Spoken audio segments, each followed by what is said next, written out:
crooked smile. Words spill out, all venom, no style. Promises made, they rot in the air. A handshake, a lie, a blank, cold stare. Puppets dance, the strings are tight. Shadows whisper in the dead of night. This is some bullshit. We see through it. Jack! This is some bullshit. Can't undo it. Say it loud. We won't quit. This is some bullshit. All right.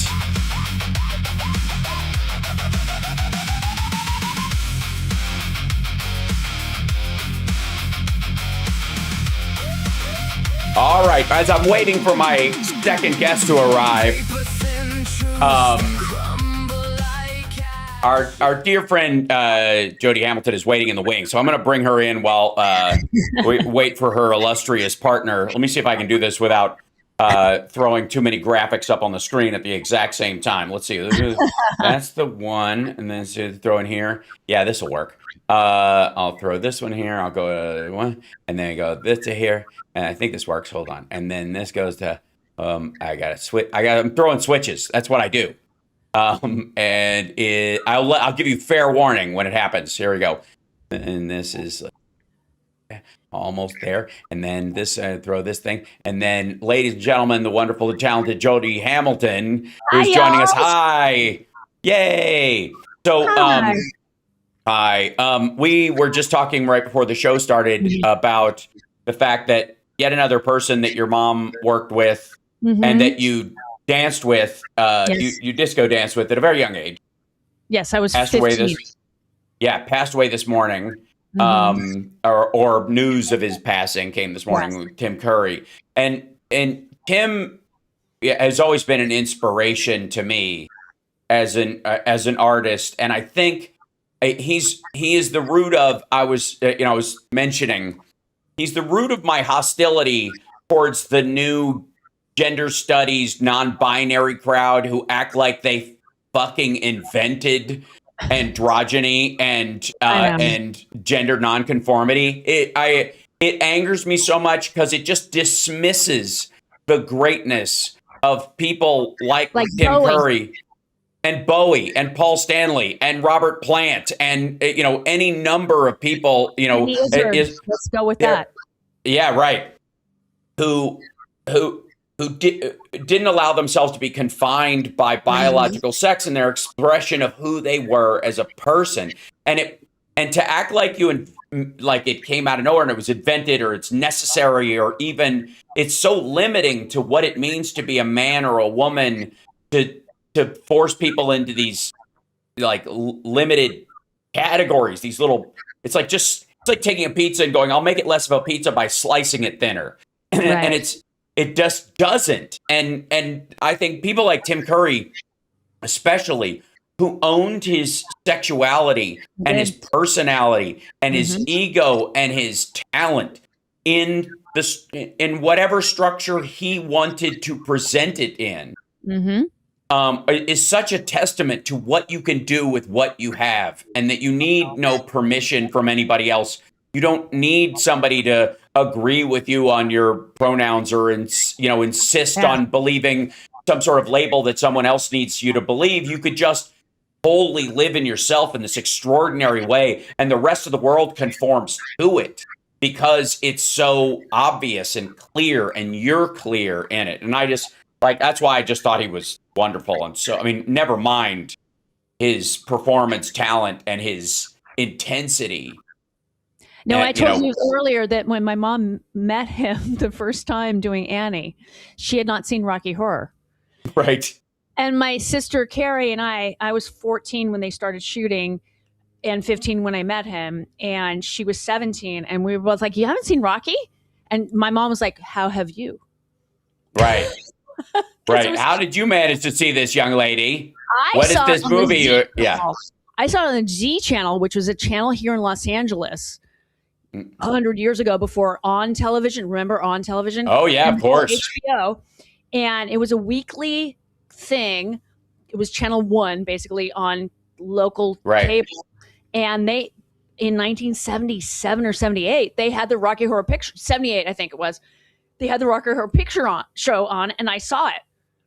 Yeah. It was on for a whole week. And I'm like, oh, it was on at midnight. Of course. Because as it should be. Sure.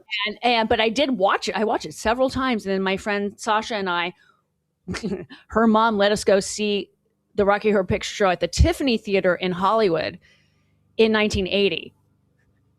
And she gave us all, and we were 13 years old. I mean, we were way too young but we had parachute pants. It was just the dumbest outfits that we had on. And I beg your pardon. As a poor Kentucky kid who breakdanced quite often, my securing at one point of my single and only pair of parachute pants that were the pride of my entire wardrobe. You will not curse parachute pants in my presence. Don't make me get them out. They still fit. No, but it was just like, I mean, we were 13 years old. But her mom was not taking us. She was going out with a friend of hers that night because doy. And so she had a car take us. And so the guy that drove us. Lovely. Exactly. Got us in because it was an R-rated movie. So he got us in and then we walked in and then he just waited for us. And we knew where the toast was we already knew all the things. Right. Already because we'd watched the movie for 5 days in a row. Right. 10 days actually in a row. So we knew the movie. And so it was kind of funny. And then when I met him, he was just, I'm very sad because I lost Frank Beard, who I knew for almost 50 years.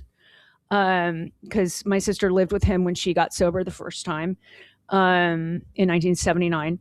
And then Sharky Conway, who was Tim Conway's wife, also passed away recently. So I'm going to her service on Friday. And then Dolly, who worked with my mom. And so it's like been a shitty month. Yes. Yeah. You know, and my mom was like, oh my God. She's like, oh my fucking God, you know, like, cause she knew all these people. Yeah. And she has to, like, there's an expected response. There's a, you know, in this day and age, the expectation to post something. I feel it too. I'm sure you do as well. I have a particular hesitation about it sometimes because there were reports at one point, if you'll recall back, I want to say in 2001, that Ace Frehley had died. Yeah. And I heard it, and like for 6 hours, I was just a wreck because I grew up a Kiss fan. I'd be pumping gas if it wasn't for their music. Right. You know, and because it helped me get out of Kentucky. It helped me take chances, believe in myself, risk for my own dreams. And that is that's a gift that entertainers, I think, primarily are there to give. And especially when it came to Kiss. And I'd known Ace's problems for years and his personality issues, and they had broken up a long time ago and blah, blah, blah, and back and forth. But he, you know, the news of his alleged passing at that time, I had to say something because I was like, this is obviously he has succumbed to at that point, it was a belief that he had died of an overdose or something. Nobody was talking, or that alcohol had ultimately killed him. Right. And so my statement was around that or whatever. And then he was alive and he got mad at me. And I was like, dude, don't get mad at me. I bought the news, but my tribute was heartfelt and I meant it. So now when stuff happens, I'm like, I'll wait. I'll just. Yeah, I know. Lonnie actually texted me about Tim Curry while he was working with Stephanie Miller. And I was like, TMZ? But you know what? They might be a rag, but they're accurate when it comes to that stuff. Because they have nurses and people that, you know, let them know stuff, which I hate, but they're accurate.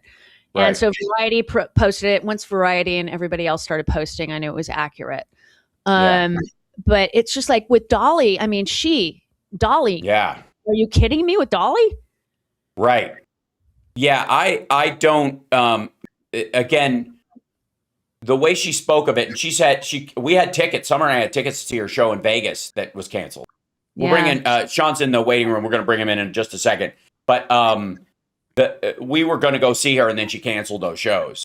And it was a pretty penny to see her, because there was a feeling that this might be that, because she's 80 years old. She's of a generation that, the boomers especially, and people who grew up like she grew up, which was in relative abject poverty. She did. Yeah. Again, she slept, what is it? I want to say 12 kids in her family, or 14, something ridiculous. Fourth of 12. Yeah, right. And they slept 4 to a bed, and straight up Appalachia. And this is why, like, when Hillbilly Elegy and all that shit came out, I was like, fuck you, you upper middle class yabo. You don't know what you're talking about. Yeah. We had to sleep in the living room because we had a wood burning stove that kept the house warm in the fucking winter, you asshole. Don't talk to me about your fucking Hamilton, Ohio, Cincinnati adjacent country upbringing. Fuck off. And so her upbringing was, I resonated a lot with that as a kid. So, and that's rough.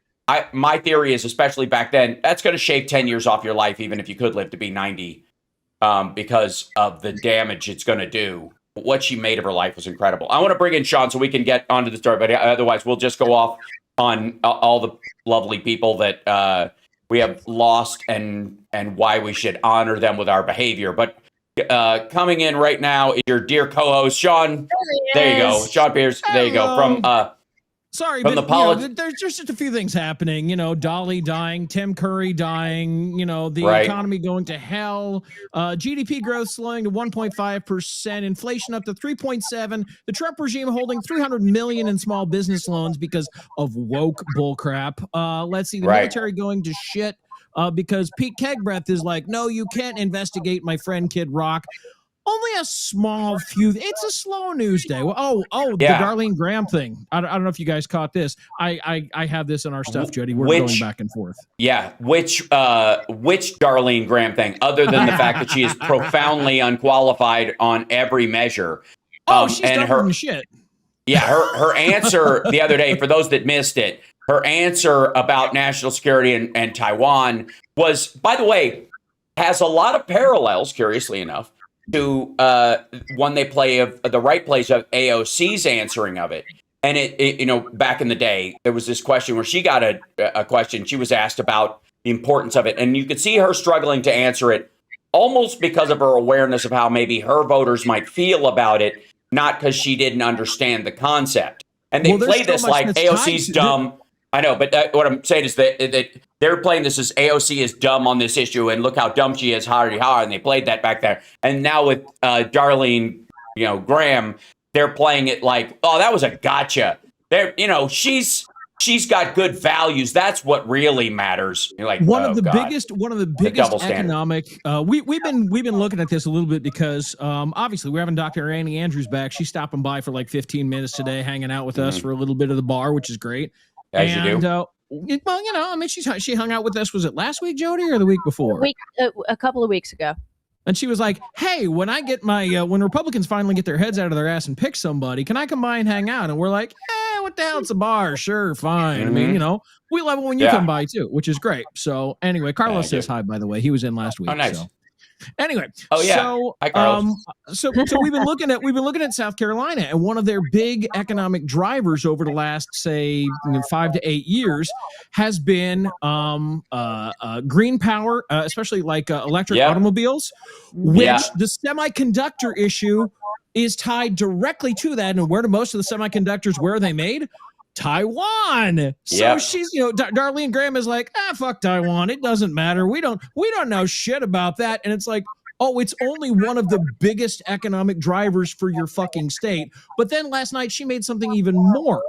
So during during her primary victory speech, she trashed Dr. Andrews for supporting universal affordable health care.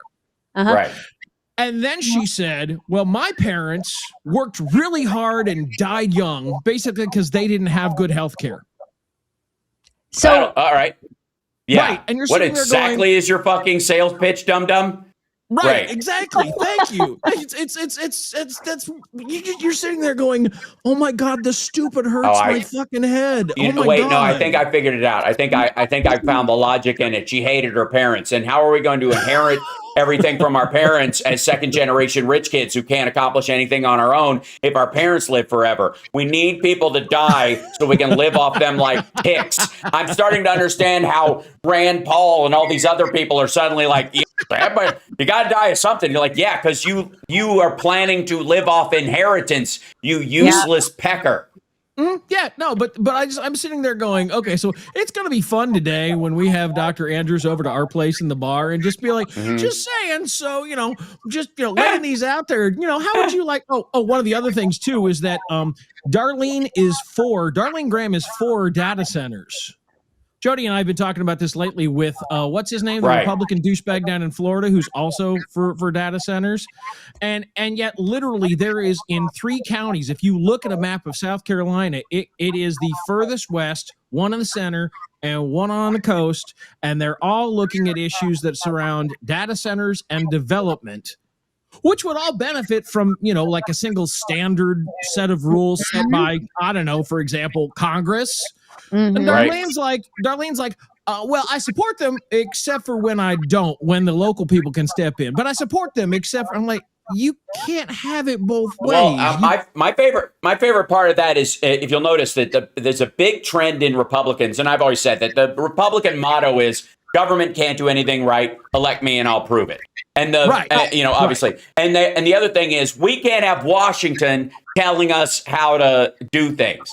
And yet they want to actively abdicate on the state level or in the case of, say, AI regulation or data center regulation, the federal government under Donald Trump wants to stop them from doing that at the local level, period. You can't have it both ways. And the idea is that we see that as a contradiction because logically it is, but it isn't to them because the whole point is there should be no reins at all. And I think a lot of us are like, those are contradictory points. Right. They also think everybody's fucking stupid. It's the whole thing of the balanced budget thing. The whole reason why the federal government shouldn't have a balanced budget and that states can have a balanced budget. States can have it because the federal government acts as their backstop. Right. That's part of how that whole thing works. If you make the federal government not able to do that, not be able to be their backstop. So for years and years and years, Republicans at the state level have said, well, this shouldn't be us. We're going to push it off to the feds. So whatever the problem is, they push off the cost to the feds. Then they go to Washington, and now they've turned it around and said, no, the cost should go back to the states. And you're going, wait a minute, you're constantly trying to play this 3-card Monte, this shuffle the shells game, and you're thinking that people are too slow and too stupid to follow along. Yeah, and I get some of their voters. Here, I'll tell you why, though. I'll tell you, the obvious reason why they're playing a shell game with it is because the red states live off the blue states. That if it were not for the tit of the blue states, the red states would collapse, and so they also. The Republicans get elected on this anti-Washington message, but at the same time live with the reality that without Washington redistributing wealth, as they're always, clamoring about, it's socialism for red states is effectively what the issue we have is. And they're cool with that. They're totally cool with that because they can't earn enough in their own states, to support their own citizenry. And they know it. This is why Josh Hawley flipped out about SNAP funding last year. When it started to go down, because Missouri needs it. The blue states keep those states afloat. And that shell game is less about moving the funds around, but sort of that's the lie that covers the funds being moved around. That's all. They have to. It's you have to believe. They'll move the funds around, and while you're watching them play the shell game, they'll take the money and stick it in their pockets, and then they'll run. Well, I think the way they run is to help themselves get reelected in those red states, and they are shuffling pork effectively to those states. And this goes to Trump he had that Rose Garden thing about the Department of Education again. He brought out Linda McMahon, who, again, he puts a woman in charge of any group that he wants to dismantle. He thinks women are fundamentally incompetent or are born to destroy or something. Maybe it's his relationship to his mother. I don't believe anybody over the age of 30 should be psychoanalyzed. You're your own person at that point. But in this case, maybe that's where that seed comes from. But he brought her out with this idea that we need to destroy the Department of Education. We got to shut it down. But he found out that without the Department of Education, you cannot shuffle tax dollars, education funds from blue states to red states. And those states' education systems will completely fucking collapse without the funding that lifts them up. So, it's what is it? It's the agency that Elizabeth Warren created, the Consumer Financial Protection Bureau. Right, they keep trying to shut that down too. One of the things that they built into some of the stuff with the Consumer Financial Protection Bureau is some of the rates and some of the data that Wall Street relies on literally every moment is created by the CFPB, because that's how they did it in the rules of creating the agency. And so they're like, well, fucking get rid of all these people. Right. And then all of a sudden, some of the big Wall Streeters who have the money started calling them up and going, hey, asshole, we need this fucking data. Otherwise, the entire goddamn market system is going to collapse. And they're like, oh, fuck, I suppose we have to hire back some of these people so they can actually get these numbers. Fuck. Right. Yeah. It's like, so I'm getting a little bit of an echo of Sean's mic, and it might be coming from someplace. I don't know if it's a secondary source. Could be on my end entirely. We'll see if it goes away with time. There's a little bit. I can hear a little bit of me now, but it's getting better. Yeah. So that might be whatever's happening there. A secondary monitor yelling out in the room. We all when we all have headphones in, we can miss it. Oh yeah, well I got my headphones up too, so that helps. Might be on Jody's end. We don't know, but either way, we'll work on it. No, it's not on Jody's end. Yeah. It's my fault. So, it's always my fault. I think it's actually a software gremlin, but I will just leave it at that. We know that this is the function of the Republican Party at this point, but the hard part that they have. And maybe, Jody, you'd like to address this, are they running out of runway bullshitting their own voters at this point? Because Donald Trump has straight up, he's bought chunks of Intel. He's, there's this corporatist, neo-fascistic, neo-socialist, like Spanish socialists, old school, buy the companies and control some of their profits and therefore have federal say over what they do in exchange for that work, which is would make Republicans cry communism back in the 80s, but now that's just normalcy. Is it because Trump can't solve the problems the way he said, so he's just trying anything? Or you know what? The fact that he's doing that and then he's crying communism with Abdul al-Sayed and Mamdani kills me.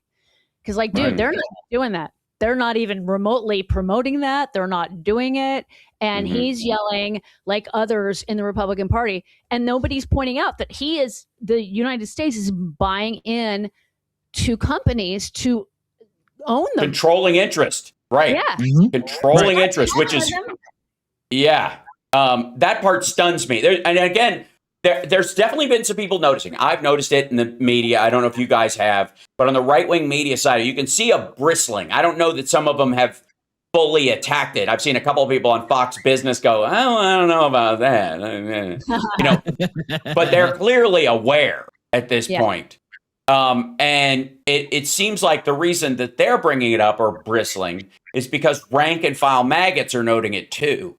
Mm-hmm. Look, everything that I'm seeing the entire right fall apart. I'm seeing the whole thing for them fall apart. You've got the America Firsters versus the MAGA folks.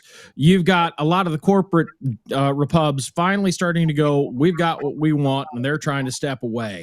You've got, it's there, all of the different factions that made up the Republican Party, the five families. God, I'm trying to remember who told us that there were like five families, Jody. Was that Joe Walsh who was saying that?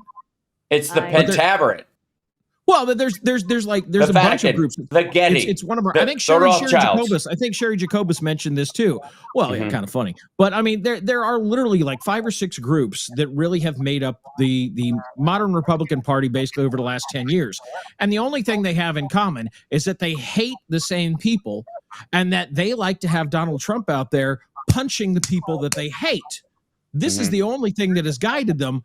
Now you've got more of these people going, well, he's kind of old and he's failing, and he's not effective for us in this anymore, and he's not effective for that anymore, and they're all breaking up. And the ones like between America First and MAGA, the difference is basically, we're all still, America Firsters and MAGA have this in common: they're all still racist, they're all still bigots. Right. They're all still small-minded fools, except the America Firsters are like, yeah, but we're done with Donald. And the MAGA folks are like, no, he's my, they're the, what the hell is her name? The crazy girl who chases him in the, Natalie Harp, yeah. Yeah. So here's the curious part. The other folks are not. Yeah, it's curious. Right, Jody, exactly. So it's curious to me that the America First crowd has traditionally been the more abjectly racist of the two.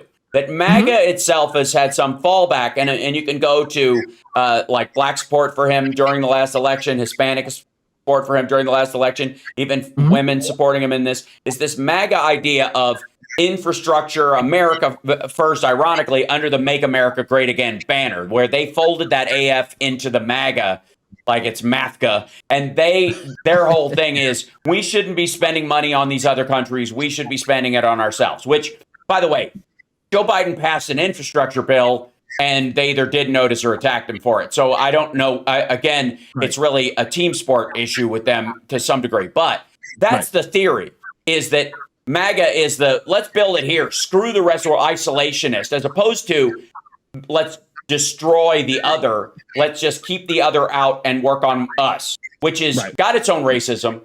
But it's not next level racism, which is the America First crowd, which is more aligned with Nick Fuentes. And I would argue Tucker Carlson, which is this idea of like, we either should kill those people or let them die in a lot of cases. But it used to be the idea is that the America Firsters would be the bomb them back to the Stone Age, nuke it till the sand is glass.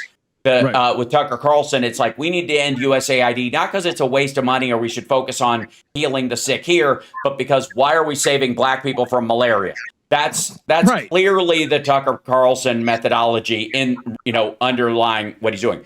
The odd part is, to me, and this might be why they're having an issue that they kind of can't unravel, is that the America First crowd is against the Iran war. That they are.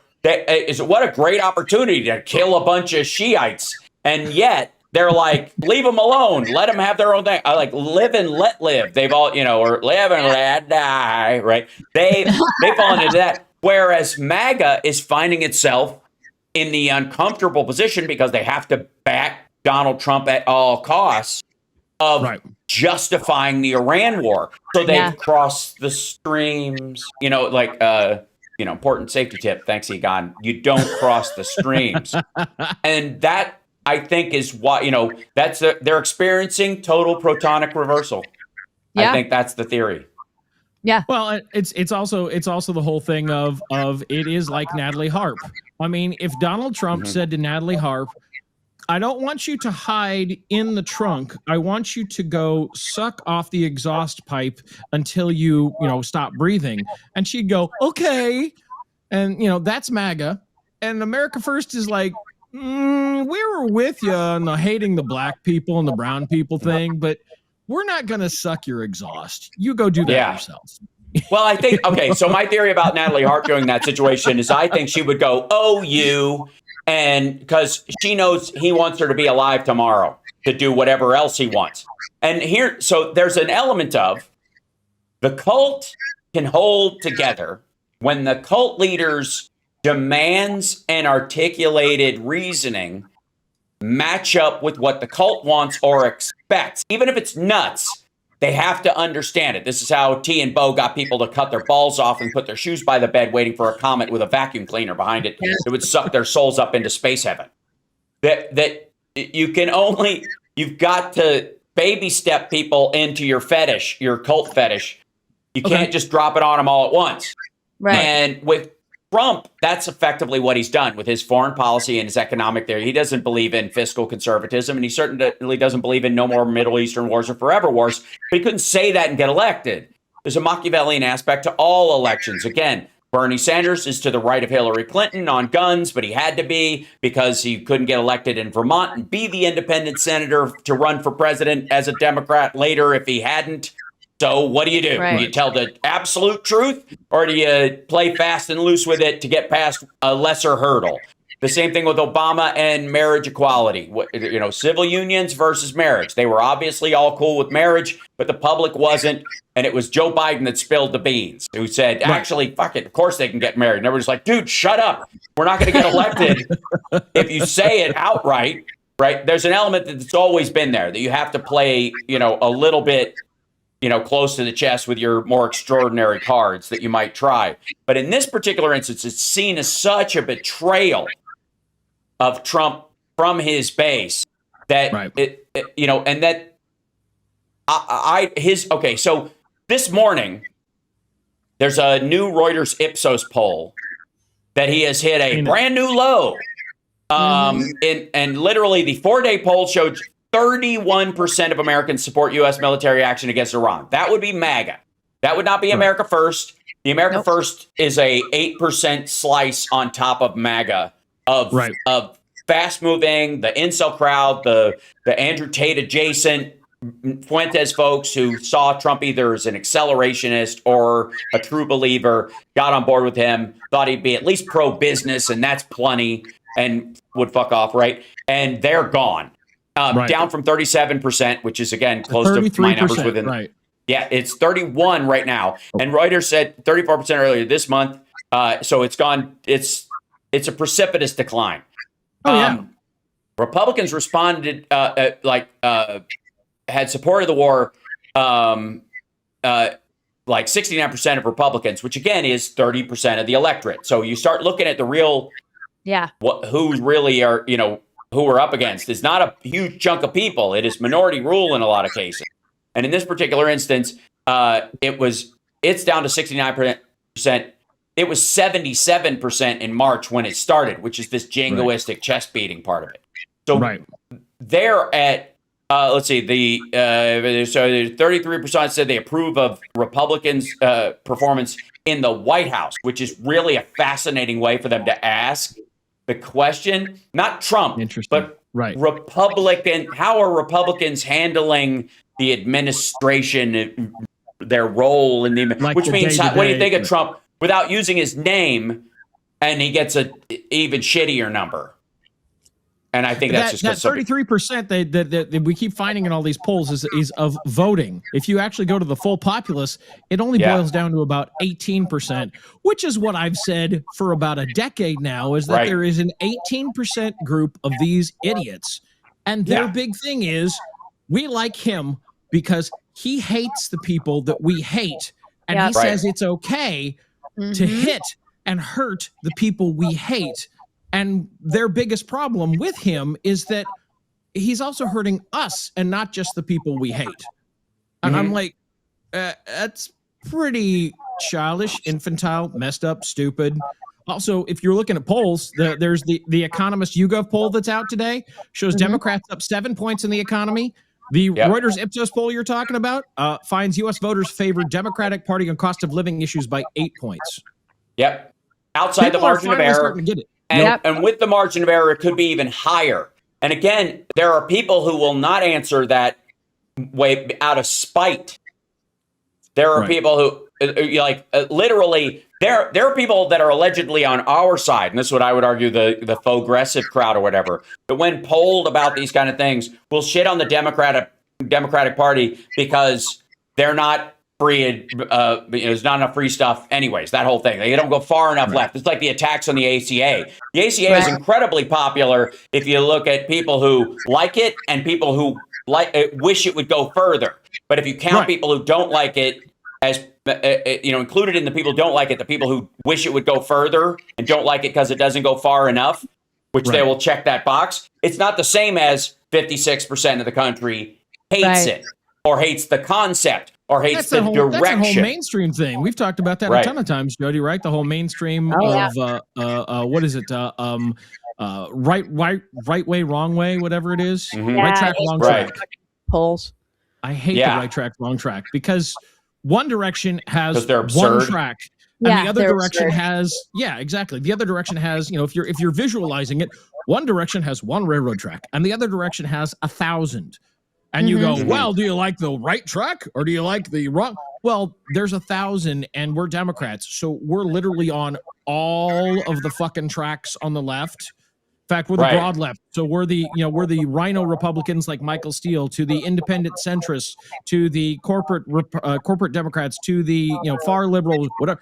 We take up the other 1,000 and they're going, well, yeah, see, that's one. And you go, no, that's 1,000. Yeah. It's like and that's also what. So that's partly what they count on, I think, to break apart during the election period. That's why I think the attack of Democrats or communism, I think, is less an attack on Democrats for real, because it's an old hammered thing. It's not going to affect anybody. And if anything, it's going to invigorate the lazier voters that we have to deal with, who are the purest chunk. I think rank and file Democrats are going to vote like crazy this time because they give a shit. And the fringes will come out and maybe make an adult decision and vote this time as well because they realize what's going on. And so the coalition will form again in the same way that QAnon and rhinos don't get along, but they got together to get Donald Trump in there. And there's that they counted on that part of it. There is the problem they have is I think the reason they are painting Democrats as communists and socialists and whatever is less about Mamdani even, and less about the drift of where is the Democrats are turning comedy. It's less about that than sheepdogging their own people who are thinking about voting for Democrats. That it's much closer to like George Bush's "if you're not with us, you're with the terrorists" kind of thing. Right. You have not with us, you're against us. Right. And so you have to create this binary. So for your own voters to get back on board. Trump has said yesterday, and this is I'd love to hear from both of you about this. Trump has said, I guess the White House said about this, but that he's going to make this election, the midterms, about himself, quote unquote. I think that's great. I do too. I'm like, oh please, Donald, please make it about you because people fucking hate you. Right. First of all, when don't you make everything about yourself, also dickhead? Secondly.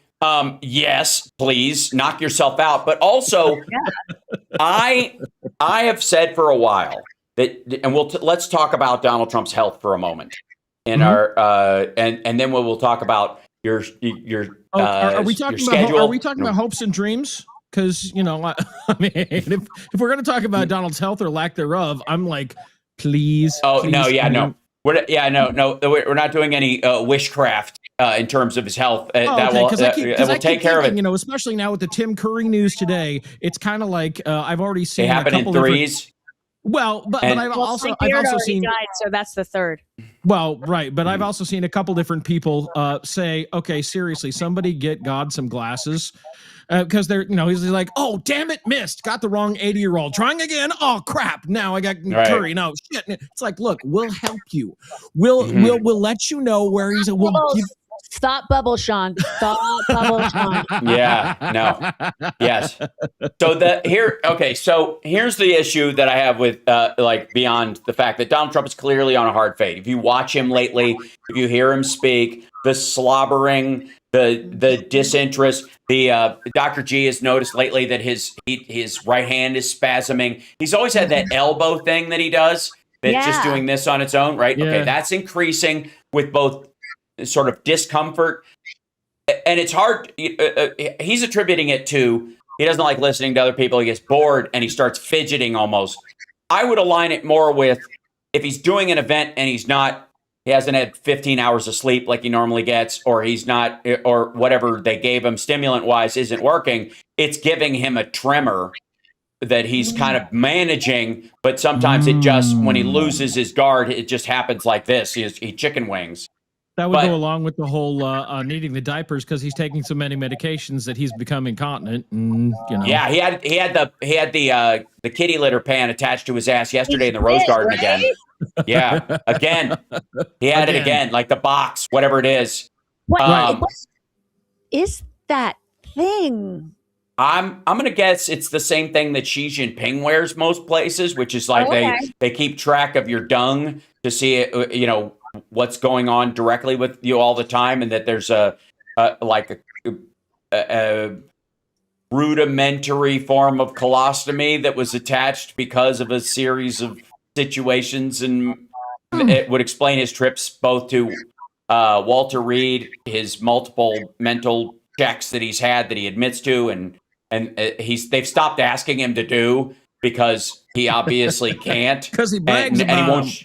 And he won't shut the fuck up. And then, again, his trips to Camp David, which, again, I believe was used to use the medical facility. And I will also stand by my assertion that the plane swap was about moving him to the C-32A, where the press could not see all the doctors that were traveling with him and the medical pod that they put in the thing to help him make it through the flights. That's for real. I think that's going to be an increasing thing. And I think the situation we find ourselves in is, coming into this election, there were two tracks. There are two groups of Republicans apparently right now. Word on the street is, and I don't have any word inside the street or up the street or inside the building, so I have to rely on it, is that there are two schools of thought around Donald Trump's health within the administration, the Heritage Foundation, the Project 2025 people, the Republicans in office themselves, both for and against. This is... those that hope he croaks right before the midterms so that they could get the Republican voters out and say, he just died, he's a martyr for your cause, and if you don't show up for the other, if you don't show up, his legacy will die. If these people get in, his legacy will die. And you have to, come out and support the legacy of Donald Trump to keep, so that J.D. Vance can carry his torch through the end of his presidency, and they will try to stop it, right? That's the first group. The other group is hoping he makes it just the other side of it, but dies before January when the new people are sworn in, so that J.D. Vance can take over and get a full 2 terms after, because apparently there has to be this window. He can do 10 years. He can't do 10 in 6 months. He can't do it disqualifies you from running like that. So he can only have 1 term afterwards. Now, I don't think he's electable at all. But if you're strategizing and you're thinking Elon Musk will steal the votes for you again, or whatever they believe might have happened, then that's what you would want with J.D. Vance, a relatively young guy, and clearly has Peter Thiel's hand up his ass. So you can, build us into a technocracy, the technocracy of the Americas, like Elon Musk's maternal grandfather wanted. So the question, in looking at his health, I just, how much do you think the people around him know and or are in denial or are actively participating in a cover-up about this that makes a mockery of everything they said about Joe Biden? Go. You stumped us. Go, Sean, go. I think how much do I think people know? I think in general they try to compartmentalize everything because that is very definitely the way that they do stuff. So depends on who we're talking about as to what they know. Does everybody think that there's something wrong, that he's got something ain't right? I think a large number of people do. I think that may be part of the reason that his I'm trying to remember the woman who controls everything for Trump, not Harp, but Susie Wiles. Yes. I think part of why Susie Wiles is trying to get rid of Harp is because she thinks she's apeshit nuts and doesn't trust her not to leak things, not to say things, not to put things out to other foreign leaders, to other foreign people, that Natalie is basically going rogue, and that Natalie thinks that she can do whatever the fuck she wants so long as Donald tells her that she can. Mm-hmm. And right. And of course, I mean, you would want the person who's in charge of the office to be like, no, sweetie, you don't have the clearance to make those kind of fucking calls. Sorry, 1 second. I'm going to show you something real quick, if I can. Sure. Jump this back. Yeah, I need to expand this though and show it, and this will be on here. There we go. This is yesterday in the Rose Garden. Okay. Oh yeah, that's hand. Oh yeah. No, look at his the suit butt. jacket thing. The butt shelf. He's got the right. He had the square butt shelf all during that thing, and they were very. You could tell like the White House angle. If you looked at the regular news angle that I was looking at on my show day before yesterday, mm-hmm. They were clearly, the White House is what they posted is shooting around it, where right. no pun intended. Right. Whereas the other press, they've got an angle. They don't have their straight on camera, or they're picking another angle just to try to make it look interesting to their viewers or whatever. And you could see right. it the whole time. And increasingly, there's this idea that he is just walking around with a medical device. On top of that, see if I can scroll this up. His hand right here, you can see that the makeup line goes right across the vein, like across. Where you would have an IV. Right. Yes. And so, like, I don't know about you, I've got fairly decent color right now. I've been out a lot, been working, in the yard, and still, my veins are green through my skin. Like this is just, absolutely. Yeah. Yes.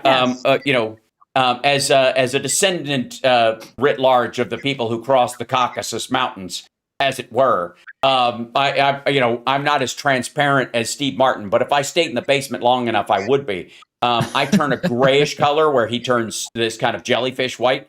But you could still see the color of my veins in my hand. Yeah. If you okay, this is like I don't know what the fuck this is. This is like hope.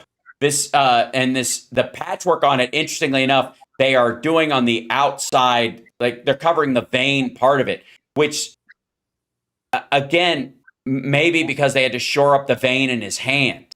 Well, wasn't that? I can't remember where it was a couple months ago or something. I think after a while. If you keep putting the same needle in it, you have to get new veins after a while. I mean, when I was in the hospital, when I had my jaw surgery, they had to switch my IVs after 2 days.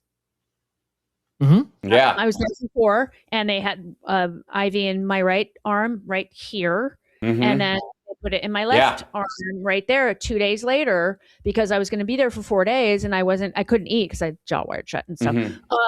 And so, I mean, I remember having that done.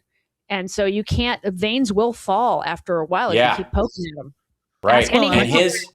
I can't remember whether it was a couple months ago, whether you were at the bar or whether we were here talking about it. But my mom, the nurse, she said, well, this was way earlier this year even, that she was saying, maybe even last year. I don't remember, Jody, how long ago this was. Maybe you remember, but I know my mom, I mentioned to her, and she used to be an RN nurse, and she's like, he's got a vascular problem. He's got a serious vascular problem. And she says, maybe a year. She said, so I'm going, who knows? But he's got something that's seriously wrong. The science available to the president and the DOD and Walter Reed and all this stuff, and the willingness to experiment on an 80-year-old.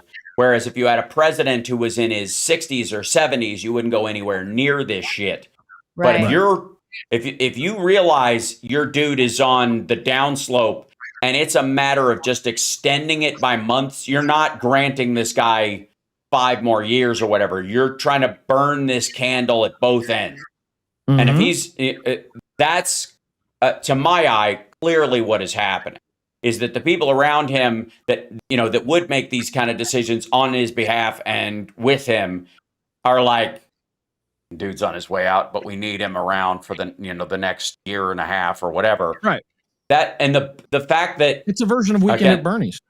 His talking about the bunker underneath the ballroom, having a medical facility in it, and him only being able to use it for the last 6 months. Sounds a lot like, well, we can't keep taking him to Camp David because we know he hates it. We can't set up a medical facility at Mar-a-Lago or Bedminster because people will see. We can't, and we can't bus him down the street to Walter Reed for all these treatments. We got to do something else. And it's more than the facility that's available in the bunker in the basement of the White House, because it's got to meet certain standards for the continuity of government. More people have to fit down there. We're just fitting down a giant, Skeksis emperor bed full of, tubes to keep him alive. We won't have room for foodstuffs if some shit goes sideways, and that's the rule. That's the mandate for doing it in the first place that Truman did, that he got under the Cold War from Congress. If you're going to do this and you're going to build a big bunker under it, it's got to work. It's got to have enough it's not just the president to hunker down there with him and his new girlfriend till the radiation goes away. It's going to have to be enough for continuity of government, so that so he needs a hospital room. He needs a whole fucking thing, and that's what the ballroom basement is all about. I just look at the whole thing too. I'm not as worried about the ballroom, although I still think so. God, it was more than a year ago, wasn't it, Jody? When we had Joe Walsh. He was the first one that we heard say this. And Joe Walsh said, look, whatever Democrat runs in 28, one of the things on their platform is going to have to be whatever the fuck Donald Trump builds where the East Wing used to be, knock that fucking thing down and rebuild the East Wing the way that it should be. Period. We'll have Peter Gabriel playing. We'll all have our sledgehammers. It'll be fantastic. Yeah. $5 a whack, just like at your, high school prom, with the used car or whatever. I mean, we'll make some money, we'll have some fun, but get 0-1 to play. I don't know, whatever. I mean, I insist. I've done Sledgehammer at the Ultimate Jam Night, by the way. So I'm ready. It is, by the way, singularly one of the filthiest songs ever. It is. It's a naughty song. The whole song, top to tails, is dirty, filthy, nasty, and I love it. Right up there again with "Souls" by Rick Springfield, which has a line in it that I was shocked made it on the radio. He held her tighter and tighter as he danced inside her. Rick Springfield, the guy that your mom loves, goes, "Oh, he's such a nice boy." Rick Springfield, right? Rick Springfield. He is lovely. He's a great guy. Read the liner notes. Read the lyrics on that one. Yes, it's naughtiest. Yeah, he's very tricky with his lyrics. That said, as we approach the tail end of this, what's your guys' schedule right now? Let everybody know Politics Bar and how they can listen and how they can read. And then I have a question for you kind of on the way out, that I ask everybody. Yeah. Jody wants me to do it. Okay, that's fine. Well, we are on weeknights, Monday through Friday. A lot of affiliates. You can catch us starting in different affiliates at 6 or Eastern time, 6, 7, 8, I think 11. We're on affiliates throughout the country. You can get us on your favorite podcast channel. Or, of course, you can go to thepoliticsbar.com and get the podcast from our Substack page there. Plus, you get all the goodies that way. You get the news on tap, which gives you about 50 stories. Although today it'll probably closer to 60. So you actually can zoom through it in 2 minutes and know what the hell is going on instead of watching 3 hours of cable news. And we have the drink of the day, which always has some fun history and then a recipe. And you don't get all of it unless you just do $6 a month, which is next to nothing. So, which is a lot of fun. So, yeah, excellent. Well, I at some point I would love to. I will offer up a mocktail for you guys at some point of the several, or as Rachel Maddow calls it, my spa water. She mocked me incessantly on the Air America cruise because of my lack of drinking. She tried to shame me. I'll have Oh you no, down. I would never drink shame you, Hal. We do mocktails. I know you wouldn't. all the time. We do I a know. lot of mocktails. We did one yesterday. I think we Yes, did we one did. Monday. I think We did. I can't remember if we have one for today. Do you remember if we have one for today? But we try to do both of them. We try to do like 2 or 3 a week, so that way, you know, Yeah, because at least one a week. Yeah, because we don't want to Yeah. exclude anybody. We got Dr. Annie Andrews today, by the way. She'll be dropping by, and Bob Seska, of course. Yeah. John Fugelsang's back tomorrow, so that's Yes, he good. is. Excellent. Jody has a celebration of life to go to on Friday, so Carolyn Fiddler will be sitting in for her, and then Karen and Anita will come by. And it Nice. looks like next week we got BDD. Oh, Joan Walsh is hopefully she'll get some time where she's coming in soon.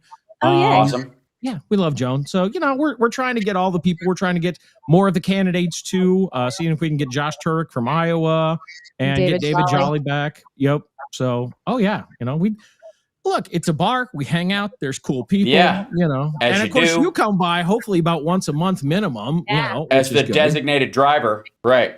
Um, Well, look, That's you know, right. just because it's a bar, like I said, we have mocktails, but also, you know, we have some music. We did a little a thing over the weekend where it was Yeah, we did. people's a song, Richard Chu at WCPT, one of our big affiliates in Chicago. love Richard. Yeah, he had a question of the day is like, what song kind of gets you up and going kind of thing. And so between Jody and me and Karen and Anita, we like named several of them, and then we just put one up, put a page up over the weekend that had like the videos from the different songs and stuff. I'm going to Awesome. give you a guess. I'm going to give you a guess, Hal. Who do you think Jody's song was by? What band do you think Jody's song was? Just a guess. Some of it will involve Lonnie's work. It just has to. No, it was No? the No. The Who? Mhm. The Who? Well, it's her friend but- Roger, you know. my favorite band. Sure. Okay. Excellent. I respect that. By the way, I'm wearing Danko Jones because Canada rocks, and I'm Yeah. Exactly. I'm throwing my support behind all of my dear friends, the Canadians who worked with us on Queer as Folk, who were lovely human beings. And the bands that I fell in love with while I was living up there, that I would go see live music, which is so much more prevalent in Canada. Ironically, it's so nice to see people Look, are, we love you know, Canada. I don't know if you know the Mexican band The Warning, Three Sisters. They're a yes, really of good course. rock band. Yeah. And their song Kerosene, that was my song, because you know, I'm Ah, like, all right, there you go. if you're mad and Yeah. you want to get up, that It- song will take you. Yeah. that's- Danko Jones has a song that is my alarm when I really need to get somewhere, called "Sleep Is the Enemy." yeah. And that most recently, Danko, in an interview, they're putting out a new album, and they're like, "What's going to be?" Somebody was asking, "What's going to be different about this next album?" And he goes, "Nothing. We're not here to evolve. We make the music we like." And I was like, "Good for fucking you, buddy."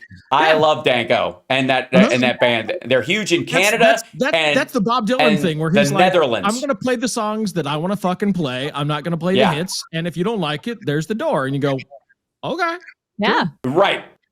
So my dear friend Philip Bittner is showing up and waiting in the wings. The one thing I want to Hey, ask you Phil. guys on the way out, on the way out, and I think you guys should have him on as well. Oh, we Oh, have is- many times. We'll get him again. Yeah. We're gonna Yes. have him on again. Is and we'll ladies first. We'll start with Jody. But is there a story that isn't getting enough press, or a concept that you think is overlooked, or something that sticks in your craw that doesn't get enough attention that you think people should pay more attention to?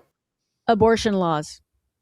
There you go. Mm. Yeah. Women dying from not getting the care that they need, and having to escape, and flock cameras following girls leaving and women leaving Texas and other things. That fucking is not getting enough. And I Mhm. can't have babies because I'm almost 60. So even if I wanted them, I couldn't have them anymore. And I never had them. So yay me. But I'm happily childless. But I am pissed off that women younger than I am have less rights than I did Right. growing up. Mhm. Nope. Great. Because there Yep. are a ton Good of point. stories that need to Excellent. be there. Agreed. The So, military is check- starting to get some of them. Yeah. As far as Keg Breath doing fired the top general, basically looks like because he wouldn't stop the Kid Rock helicopter probe, the destruction of the military in general, all the bad crap. It's starting to get more. One of the things that just is a story that I caught that in our gathering stuff for today, looks like the Trump regime had about $300 million that they have withheld from small business loans, basically because of quote unquote woke policies. And also Russ Vought, the son of a bitch at OMB, even though Congress, Trump's proposed budget cuts, because that's how it goes. The administration proposes, and then Congress says, no, this is actually what we're going to do. Fuck off. Congress said that, and then Trump said to Russ, no, you do what you want. So he's violating the Constitution, trying to make the cuts anyway. It's like, you motherfucker, you don't think you're going to end up going to jail for that? This is pretty clear. The money goes through Congress, not through you, boy. And he doesn't, he does a lot of stuff in the dark. Russ is, he likes the dark places, so. Right. So I appreciate you guys both for being with me today. It's a lovely, lovely thing, and I would love to join you again sometime soon. We will bug you for that. And carrying on. You both are awesome. Everybody, just go to thepoliticsbar.com and find the affiliate near you where you can listen to them on the radio when you're out and about. Is a great way to start. And thank you guys so much. Thank you, Hal. Honestly, and Hal, hey, tell Phil, Slava Ukraini, we love having him. So go have a great talk with him, man. Absolutely. I insist. All right. Thanks so much. All right. There they go, ladies and gentlemen. Jody and Sean for Politics Bar, fantastic. And give me a second, and I will bring in Phil in this. And where's it go? The thing. Why is that in here? This one. He just popped straight in. Give me 1 second. But hit the like, share the show, by the way. Help us get this out. This is the episode 2 of the Houseworks Mornings podcast going forward, I suppose. Our bi-weekly check-in on what's going on in Ukraine.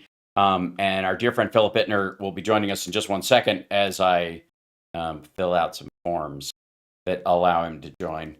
And bypass the censors. The key here, I think, is... Oh, I got to use this one more thing. Oh, no, I don't. This guy. Why is that thing? What are you talking about?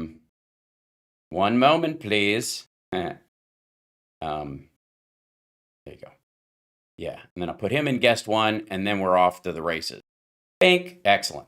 Okay, and I'll bring in Phil in this moment, but the parallels of what are going on between kind of the fall of the bullshit empire of Vladimir Putin and I would argue the hubris of believing that they could just will their way into winning because of size and might. The parallels between what Putin is going through with Ukraine and what Trump is going through with our Iran is both maddening on the one hand because of the lives lost and the blood and treasure that is being destroyed, as it were, and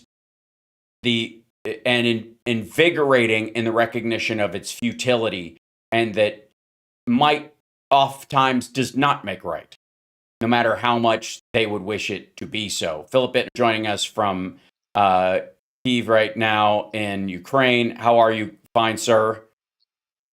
Hey, bud. How are you? Yeah, good. So, first of all, how are you? Catch us up on anything that is, is great fresh, question. New. Yeah, I know it's a trick one. Yeah. Yeah. No, I mean, it is what it is. We're living in Ukraine. We're being attacked. Lots of sleepless nights and concern about the future of the country and what's happening out east. Lovely to see Jody, by the way. Yeah. She has been very gracious about trying to profile Ukrainian issues before with me, and I appreciate that. I don't know Sean, but I'd be more than happy to talk to him. Great. Obviously, Let's because make it happen. Obviously because the priority is to keep a consciousness of what's happening here in Ukraine. We're getting pelted every night We don't have interceptor missiles like THAAD or Patriots. Mm-hmm. So we're living through attacks in the capital, but I also have contacts in the frontline cities. My dear friend Zarina Zabriskie, who, if you're not aware of her work, I advise you to check it out. She is the one who kind of unveiled the human safari in Kherson, and we at On the Edge were only too happy to um, support that effort to make international recognition of what the Russians are doing in Kherson. Um, she was in town recently. We had a lot of people in town recently.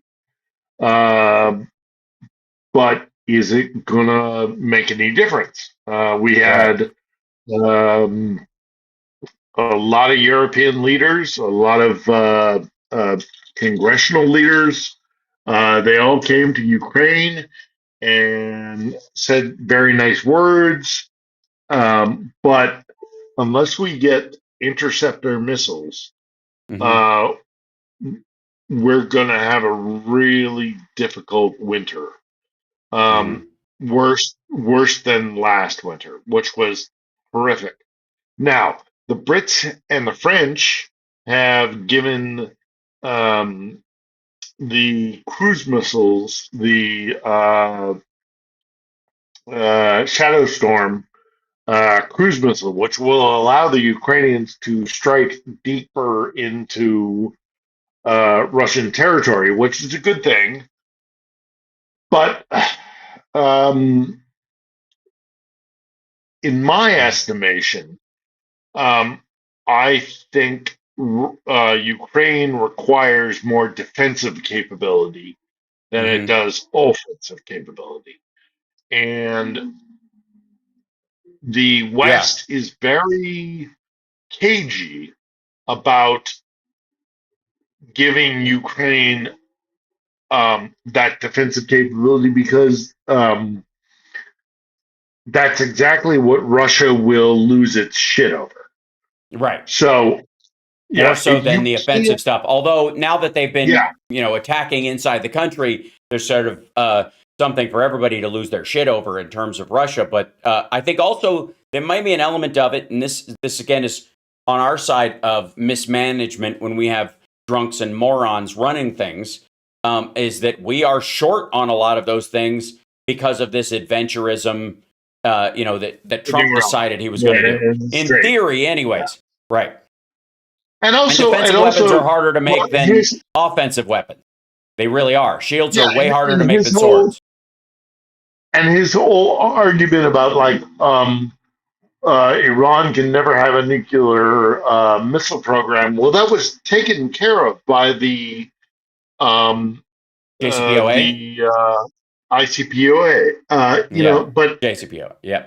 If we didn't piss away our defensive capability because he abandoned Obama's plan, which, let's face it, he basically did it to spite Obama.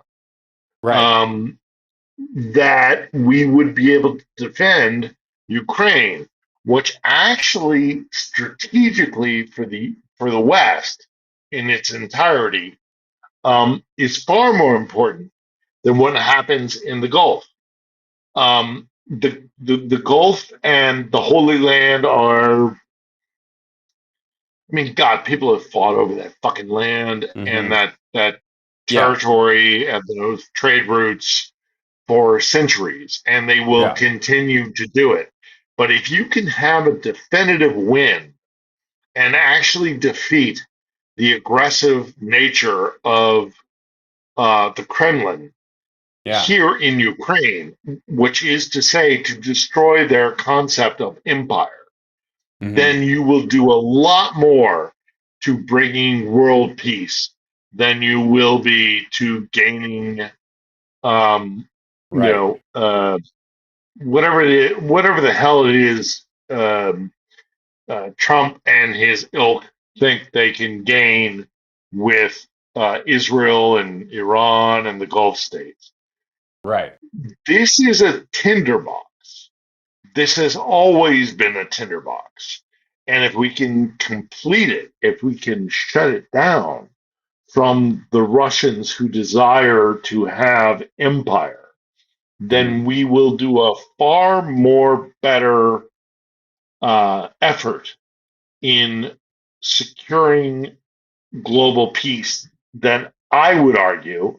Others would disagree with me, but I will argue that we defeat the Russians in Ukraine will be far more beneficial to global stability than actually even rectifying what is happening in the quote unquote Holy Land. Now, the quote unquote Holy Land is also a fucking nightmare. So, right. It's not, I'm not disengaging from the importance of what happens in Israel and Palestine and the West Bank and Gaza and but if we can disassociate Russia from its concept of empire, then we will do a hell of a lot more in actually building global stability than what is happening in the Middle East. That's controversial. I am coming from a distinctly specific perspective because I live in Ukraine, and I just think Russia is a very dangerous nation. For global stability.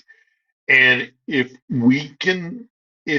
they can be beaten in Ukraine, and that is to say that the Ukrainians beat them with our support, right? Because Ukraine must always be, for now and forever, considered as a sovereign state. That it is not a subject of the West, a colony of the West, or a colony of the East, and that being Russia. That it will be a benefit to the stability and the peace of the European continent, which will contribute to greater peace globally. So the point I'm trying to make is, okay,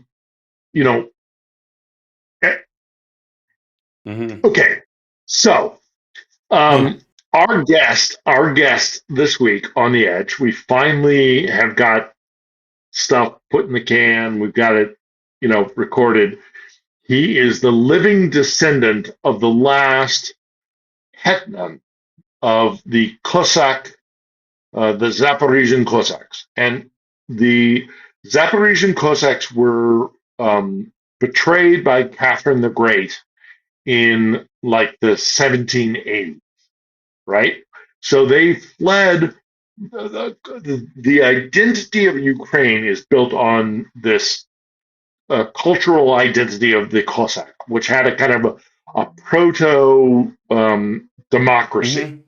They allied themselves with Catherine to fight against the Polish aristocracy, and they beat the Poles, and then Catherine betrayed them and tried to subjugate them. And the Cossacks ran away and, didn't run away. They lost a war, and many of them ran away and actually fought in our revolution in America. But the point is that they wanted to break away from both Poland and Russia, Ukraine as a separate identity. And that's that's the 1780s. That's like 500 years ago, for God's sakes. And they finally come to a place where they are independent. And I speak about this with the descendant of the last head of the democratically elected kind of cultural identity of the Cossacks, the Hetmanat. And it's important to recognize that Ukraine is no longer a colony of either the West or the East.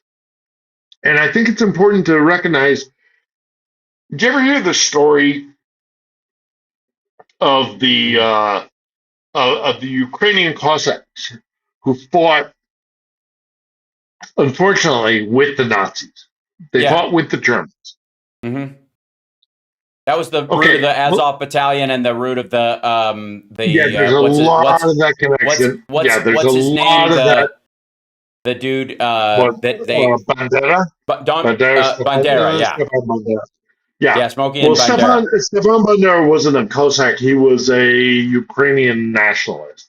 Right. And he had actually had more beef with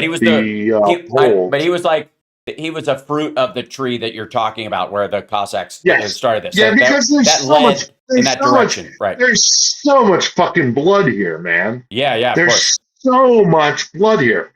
But at the end of the Second World War, and this is the one regret, and people should, tune in on Sunday. It is a fascinating conversation because we are talking about what it is to be Cossack, what it is to be Ukrainian, and cultural identity, with the importance of Cossacks within Ukrainian cultural identity. But there's one thing we didn't talk about, because it's just, it's an organic conversation. That's what we do it On the Edge. We just kind of talk. Sure. And the one thing I regret, and I'll see if I can maybe add it into the intro to the discussion we have, is that at the end of the Second World War, the Cossacks, the Ukrainian Cossacks, which are integral to the identity of being Ukrainian, knowing that the war was lost and that the Germans were losing, that instead of, and they had fought with the Germans, instead of surrendering to the Russians, to the Soviets, they surrendered to the British. They made a real big point of making a migration to the British to surrender to them. And what the British did, to their shame, is actually turn over the leadership of the Cossacks, who had admittedly fought with the Germans, but more because they hated the Russians, right, than they believed in Nazi ideology. The British, in order to make peace with the Soviets, when the Ukrainian Cossacks surrendered to the British then in turn turned them back over to the Soviets to make peace, to kind of equalize things, to kind of make a peace with the Russians. And of course that led to executions and going off to the Gulag and the rest of it. And it's the history of Ukraine that they have been betrayed by both West and East. Mm-hmm. And they are now at a position where they could actually become independent. Mm-hmm. And we have to approach the Ukrainians with the concept of, you are a sovereign state. You are not a pawn on a chessboard to be played between West and East. Mm-hmm. That your sovereignty is really important to the West. And we haven't done that. Right. And the Russians will do the same thing that the Russians have always done, which is to make Ukraine a colony, and that they are just little Russians. They're a different kind of Russian. And the Ukrainians do not want that, and we should not acquiesce to Moscow to make peace with Moscow, to basically check these guys under the truck. You know, so a lot's going on. Sure. To that point, let me ask you a couple of questions around that, because I think the biggest move in the last little bit, and we'll talk about in a moment, that Bloomberg and I think the Japan Times and a couple of other countries have put out a article in collaboration about Russian hybrid warfare across Europe, and with the idea that Russia is at war with Europe on a multitude of fronts, and Europe has no response. And that the parallels to that and what you've said about the United States being in that same circumstance, because Russia is clearly at war with us as a nation and as a constitutional republic. Our entire form and function of government, they are at war with that. Even if they could give two shits whether Americans live or die, what they want is turmoil and destruction because they view it as advantageous. That while we talk about, Trump's obvious imperial and hegemonic attitudes towards the world, Russia really does have one, and it's a strategic choice. It's not just the act of the mad leader. It's the entire support structure as well. There is a that's crucial to this, but hold on, let me see if I can bring this up about so this idea that in the Middle East, especially, there was this idea that the Palestine as a British enclave, in some ways, triggered the feeling towards the Jews that were entering from Europe, in that England was against the Axis, and because for a lot of reasons. But they were also controlling the Palestinian territories at the time, the British. So the Palestinians had a reason to hate the British at that time. And so therefore, the enemy of my enemy is my friend. And there's a lot of parallels between the Mufti of the Arabs in that area. A good portion viewed themselves as Palestinians. A good portion of them viewed themselves as tribal Arabs who moved through the area. But they sided against England in World War II and with Hitler, not because of the Jews and not because of religious strife in the area, but because of their view of British control over their area. That this was their act of decolonization, and there's so many parallels between this and Ukraine. That in many ways, those people that sided with the Germans in this situation was because the Germans were fighting the Soviets, what would effectively become the Soviet, and those were the people that were trying to control them, And so they're like, I will lose, but if I join in with this group, I might have a chance at winning, even if I view what they're doing elsewhere as awful. And we're living in the aftermath of that in two of the biggest areas right now. And again, Iran is literally the root of the word Aryan. The people of Iran, Hitler viewed Persian people and people from that section of the Middle East as the root of the white race, and where they started coming from, the separation of people from Africa and all that kind of stuff. That's where he believed. And that word is rooted in, when they talk about the Aryan nation, they're talking about what was coming out of there historically and racially. There's and so there are parallels with that, and I guess European Jews going back and not quite being ethnic Jews of the Palestinian territories, and the British controlling it and all that kind of stuff, created a Gordian knot that you could dive in at any point and chew on forever and never accomplish shit. And the Ukrainians, I think, like you said, are in a unique position to answer this question of history for good, because there is no secondary, even though the root of Russian society and history might come from there. It comes in most Russians' mind, I would suppose, and you can correct me on this, in the same way that a lot of Americans think the roots of what we came from is the Magna Carta and the British breakaway from royalism to a parliamentary system, and the freedom that came through that, and the Enlightenment. So we view it as our part of our past and an integral part and a lovely part, but England's not the holy land for that shit. And so it doesn't create the same kind of ongoing perma turmoil that you have in the Middle East, where people are arguing about magic rocks.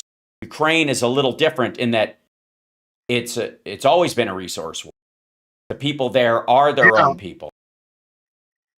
Yeah, I mean, that's an interesting point to make about how we, as a former colony of an imperial power, kind of adopted some of the values and the beliefs of our former imperial power, and then to try and equate that with what Ukraine strives to be with its disassociation with its former imperial power.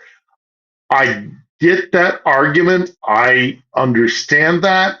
I think there's a distinct difference in the sense that Ukraine was dominated by an imperial power that actually did an awful lot to destroy the cultural identity of their colonized power. So we were a creation of British imperialism. Ukraine was not a product of Russian imperialism. They were subjugated. And so there has always been a disassociation between Ukrainian identity and Russian subjugation. So it's slightly different in that way, but I get your point. Well, no, I mean, that's the point I'm kind of making, is that it is different, and therefore there is an opportunity for it to stand on its own in a way that I think you can break it apart. I think you can view it as an actual identity separate from what the Russian sort of, and I would argue what we would call the Muscovite identity of being Russian that they imposed on everyone else. That whether it was the czars or the czars in Soviet form, there was this central planning idea that it all comes from Moscow. The Kremlin is the center point. It's the queen bee, and everybody else is just a worker on that. And that imposition fed itself out into a lot of societies where it did not belong. Never mind Eastern Germany. But also, Georgia. Russian imperialism is. I mean, you can make your arguments about British imperialism, and I'm not a big fan of it, or French. But I'm an American. I don't like imperialism. Yeah. Especially when America engages in it. Yeah. Which is always the kind of joke I make about Americans and imperialism. Everybody, screams about American imperialism. Well, actually, Americans really kind of loathe imperialism. They despise, and that's especially why we make so much noise about it when we do it. When we do it, we look like we do it. Even if we start to look like we do it, at least previous to Trump, certainly. That the idea of keeping the oil in another country that like Iraq or something is anathema, not just to the liberals in the country, but to a large part of Republicans in theory, and that's why Trump has to attack them as rhinos and all this stuff. We can go further. We can go much further back. We can talk about the Philippines. We can talk about. We can talk about Hong Kong. We can talk about every time that we engage in imperialism, which we do, we don't like it. I mean, it's why I have it's my damn quote from the Lincoln, speed letter. Yeah, it's like we don't want to do this, but we do it. Yeah. And when we do it, we don't like it. And so we have this contradiction of ourselves, this thing that like pushes and pulls at us. We are so powerful. We have so much power on the global stage that being an empire is something that a lot of people want to do, and they want to be, this massive, like expansive imperial power. And yet, at the same time, having been birthed out of imperialism, there's a whole huge section of our country that's like, no, I don't want to do that. Yeah. And this contrast has always been with us. And it is exactly what is happening here in Ukraine. The Ukrainian people do not want to be colonized. They want independence. They want self-determination. And whether or not it is they're not. And again, this is something I discussed in this week's episode, and I urge everybody to watch it, is this concept of we're not just going to swap a imperial power in Moscow for an imperial power in Brussels, London, or Washington. Ukraine is a sovereign state for the first time in approximately 500 years. And they are not going to surrender that anytime soon. And so they want our help. They want our assistance. They want to fight for their freedom. They want us to give them the weapons to defend themselves, but they are not going to bend the knee to Washington, London, or Brussels. They're certainly not going to ever bend the knee to Moscow again. That's already done. That was done in 2014. But what the West needs to understand about Ukraine is that this is a powerful, sovereign state with its own identity, which is born of its own history, which is unique. And it will not become a subjected country or a subjected state, country, a vassal state to anybody. So, and that makes things, very difficult for the West, because I think in order for the West to come to an accommodation with Kiev, but also to avoid a third world war with Russia, is to come to an understanding that the sovereignty of Ukraine is really what's at the root of all of this conflict, and control of the Black Sea, and it's part of it. And then devil's advocate in this particular situation, more leaning towards like the Biden treatment of it and the recognition of what happened around 2014 with Obama and the kind of issues with Yanukovych as a Russian sock puppet in there, is that without a guarantee that the leadership there or the next leadership there will have continuity because of everything from corruption to Russia's intent to control the country by any means necessary, that it does limit the commitment of the other person, that every move to support Ukraine, and this is, I would argue, the way Russia would want it, is tempered by, well, what happens if we do all this, we help them out, and we help them set up this structure, and we're engaged with them, and we're giving them intel, and we're doing all this kind of stuff, and then a sock puppet gets in there because nobody noticed the wolf in sheep's clothing. It's happened before, and suddenly all the stuff that we've given and done with them is now in the hands of the very people we were trying to protect it against. And because of the vacillation over the decades of leadership there's a new opportunity here. Clearly, Zelensky would be different than Yanukovych and the like, but it's more based on the hope of continuity being the reassurance that you could keep partnering with them long term versus the, maybe this is a rope-a-dope like 91, which I still stand by.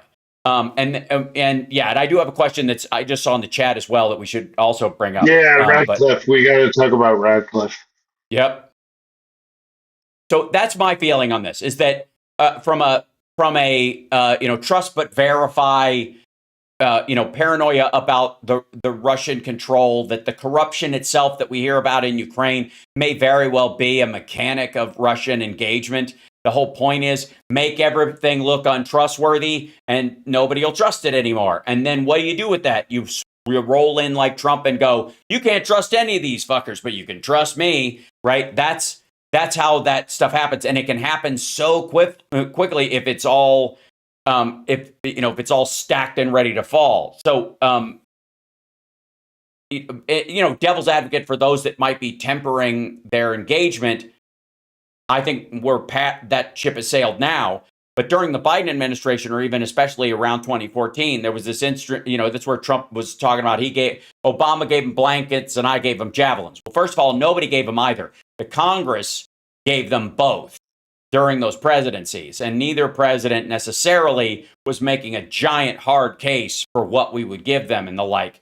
And the only president that's really had an active play in a lot of this was Clinton, who was part of talking them out of, into giving up their nukes, and now regrets that, along with not getting involved in Rwanda.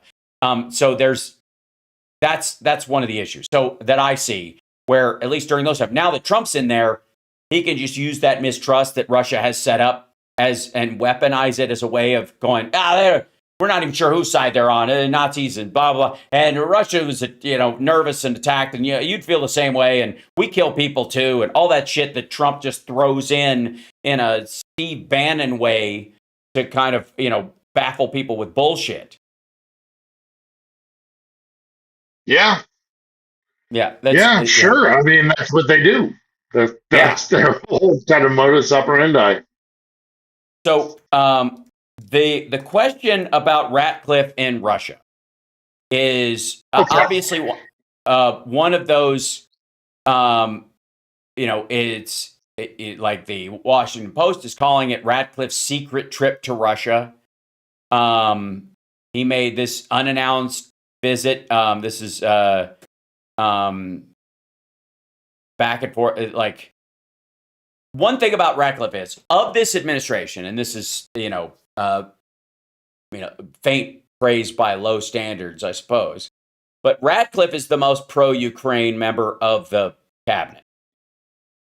And again, we may be talking about world's tallest midget concept, as they used to say. But still, that's how loyal could you be to the Ukrainian cause and still be in this administration? That's the window. And then very well, it simply could be that he blows off whatever Trump and Hegseth are saying and just does whatever he can to help under the radar. And that's why, Ukraine continues to hold off Russia and continues to make the advances it has over time. But the other part of this may be linked to the article I was mentioning earlier, which is this. Here, I'll see if I can bring it up for you. Russia's escalating hybrid attacks put Europeans in a bind. This is an ongoing article that's been, circulating. Mm-hmm. There was a drone, an explosive drone found near a Ukrainian cargo plane that was in, I guess, Leipzig, in Germany. And so the German chancellor was like, "Oh hell no," essentially about it. But this is the part that stood out to me, and I'd love to have you address this. From cyber attacks to armed drones and mysterious cases of arson, we'll get to that. Tensions are rising across the continent as the war in Ukraine is set to enter its fifth winter. Poland said it thwarted an attempted assassination of a U.S. citizen originally from Ukraine that was ordered by Russia, while Estonia accused Moscow of being behind a fire at a drone maker, a facility where they make drones.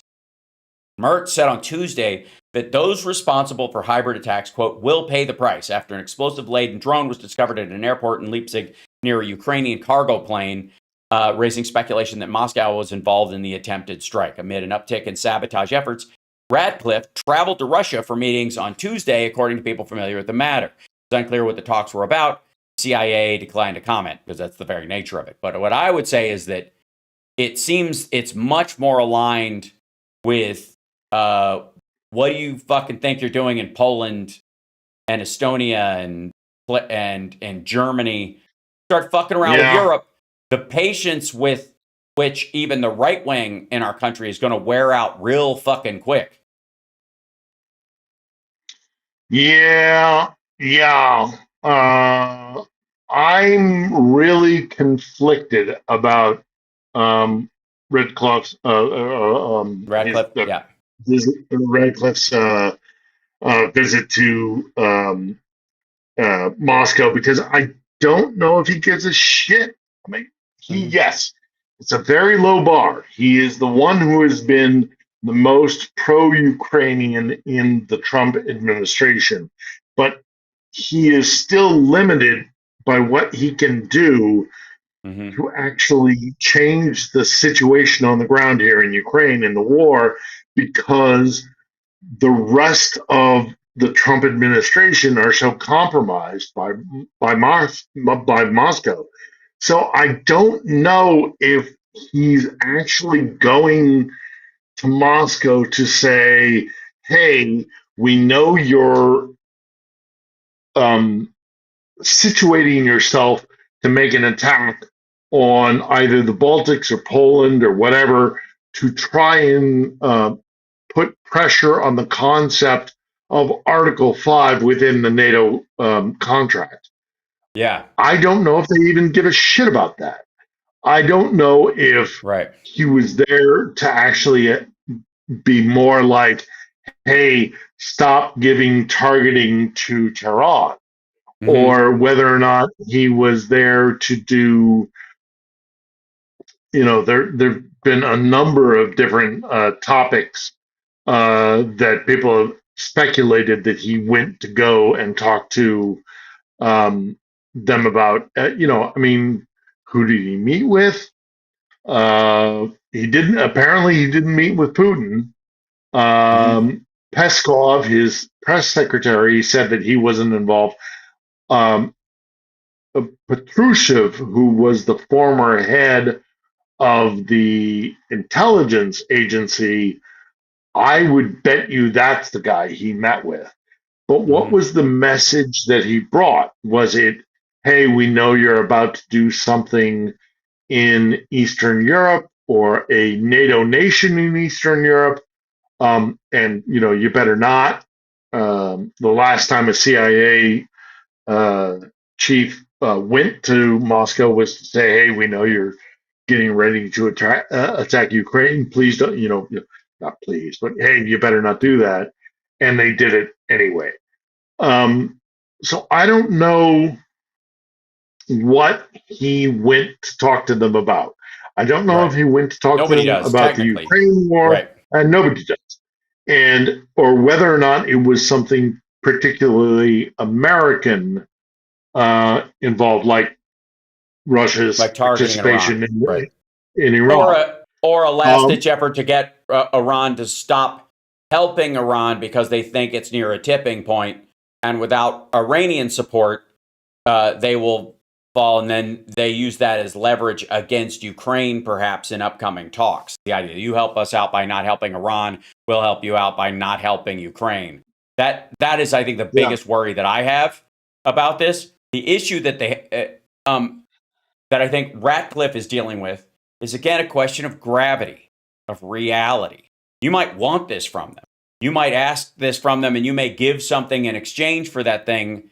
But the idea that they're going to live up to it long term, much less in the short term, is highly questionable, especially this sort of in for a penny, in for a pounding situation that they are in with this war. There is no tiptoe out of the country that Russia can, specifically Putin, can withstand. He can't go, yep, mission accomplished, bye, right? That's not going to work for him any more than it worked for George W. Bush. I would argue the consequences would be worse. He's not going to be painting in a bathtub. So, Ratcliffe, sadly, America is not a reliable partner when it comes to peace in Europe. And really what should have been done, and I will be critical of the Biden administration and the way they dealt with this. And I understand. I think I understand why they did it, and I'm willing to kind of acquiesce to why they did things the way they did. But I think we're long past that now, and unfortunately, we have Trump in the White House. Is that and the Europeans have arrived at this conclusion? I do think is that you need to just kick the Russians in the balls. Fuck them. Fuck them. Yeah. You know? Well, that's, it's like. So, and there's an element of calling their bluff. And you can tell when Russia is getting under more pressure, clearly, by how many episodes Tucker Carlson does about we're getting to the edge of nuclear war. Like in the last month, he's had these fucking guests on, and all of them are like, you know, Trump and everybody around him and the Biden administration and the Congress and everybody in power is suddenly a neocon who wants to blow up the fucking earth, which again is just fucking dumb. But even if Trump wants to use nukes in Iran, which I believe he does, and there are people around him who are apparently actively, including Dan Kane, trying to talk him out of it or have talked him out of it multiple times. Let's see if they can keep doing it as his brain turns to mush. A similar situation is going on with Putin, and there just is no point. You cross that line, there is no going back. Yeah. And the support structure that goes with, that comes from China ends in an afternoon the minute they do it. Yeah. And they know this. And we've spoken about this before is the fact that Russia cannot nuke Kiev. Right. Russia has to occupy Kiev. Yeah. Like Joel Osteen nuking Jerusalem. Right. It's part of their identity legend. So they cannot nuke Kiev. They could use a nuke on a front line, a tactical nuke or something like that, but you get minimal result for having rung a bell that cannot be unrung. So they're not going to use nukes. I strongly believe they're not going to use nukes. And if they did, I think it would be catastrophic for them. Look, if we in the West, and I think the Europeans are getting to this point much faster than we are, and it's partly because, Trump is compromised, but also because Americans are not really in tune to all this. But the Europeans are, I think, rapidly coming to the realization that Russia is really a malign actor. Right. And it's really fucking with Europe. Mm-hmm. It's been putting money into far right countries, like parties and political movements. It has been doing sabotage. It has been doing hybrid warfare, cybernetic warfare.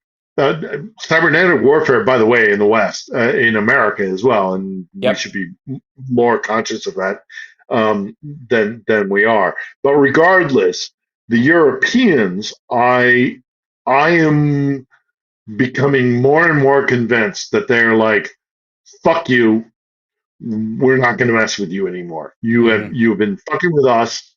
You have been blowing up shit in Leipzig. You've been doing political body politic manipulation in whether it's the AfD or in Germany or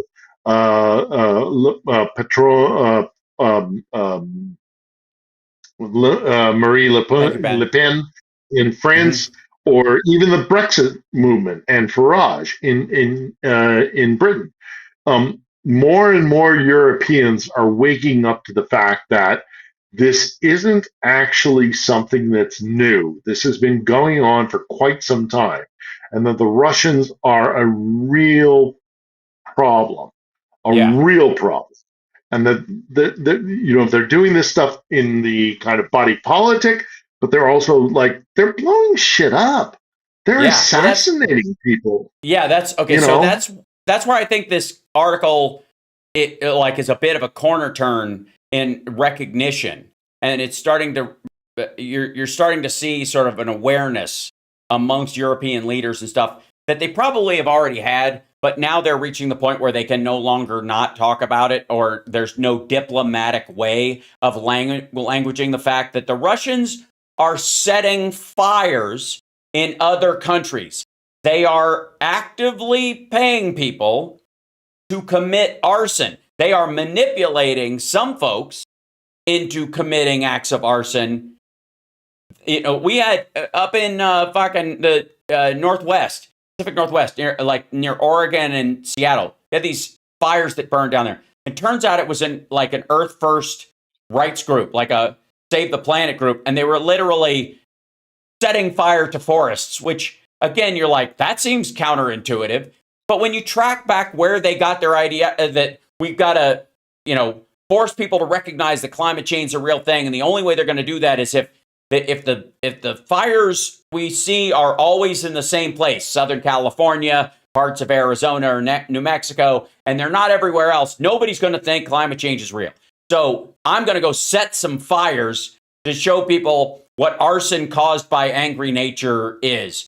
So they literally, to trick people into thinking the way they do on climate change, we're up there they set fires. Okay, so ridiculous, insane, of course. A lot of that online talk driven by the fucking Macedonian hacker farm crowd and the bot farms ginning people like that up. They take people like that, true believers, and then they wind them up. And increasingly, it's so much easier to target somebody because of their online presence and go, that person's ripe to pop. That person's ripe to pop. And then they reach out to them. They honeypot them. They throw all kinds of levers their way to get them to go shoot somebody, burn something, that kind of stuff. And they don't even have to pay for it. And this is above and beyond the shit that they're paying for. So in this particular instance, it says some European Union members have called on the bloc to respond by adopting the sanctions that have been blocked, including seizing assets, a ban on transporting Russian liquefied natural gas, and restricting visas. And that's another big part of it. The restricting visas part is where Trump is allowing Russian visa holders to walk right past and kicking out people who have jobs. It's very clear that the favoring of this, even though those people are here to do terrorism effectively. According to people familiar with the matter, the EU is preparing another package of sanctions on hundreds of individuals and entities, which it aims to adopt in the fall.